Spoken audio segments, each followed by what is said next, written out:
ఈ సీజన్లో దొరికే ఫ్రెష్ వెజిటేబుల్స్తో వెజిటేబుల్ పచ్చడి. ఇది చాలా టేస్టీగా ఉంటుంది. దీనికోసం మీకు నచ్చిన వెజిటేబుల్స్ని మీకు నచ్చిన సైజులో కట్ చేసుకోండి.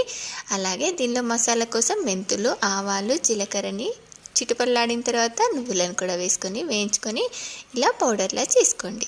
ఇప్పుడు దీనిలోకి మీకు కారానికి సరిపడా పచ్చిమిర్చిని ఫ్రై చేసుకొని తీసుకోండి. అలాగే మనం కట్ చేసి పెట్టుకున్న వెజిటేబుల్స్ అన్నిటిని కూడా ఇలా బాగా ఫ్రై చేసుకోండి.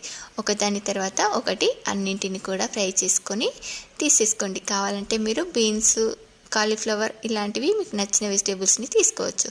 కాకరకాయలు ఫ్రై అయ్యేలోపు మనం పచ్చిమిర్చి పేస్ట్ చేసుకొని అలాగే దీనిలోకి తాలింపుని వేసేసుకుందాం. తాలింపు కోసం ఇలా ఆవాలు, జీలకర్ర, వెల్లుల్లి వేసుకొని ఇది చల్లారిన తర్వాత ఫ్రై చేసుకొని పొడి చేసుకున్నవన్నీ కూడా వేసేసుకొని నిమ్మరసం, పసుపు, ఉప్పు అన్నీ సరిపడా వేసుకొని కలిపేసుకోవడమే. దీని ఫుల్ వీడియో క్లియర్గా కావాలంటే లింక్ని డిస్క్రిప్షన్ బాక్స్లో ఒకసారి చెక్ చేయండి.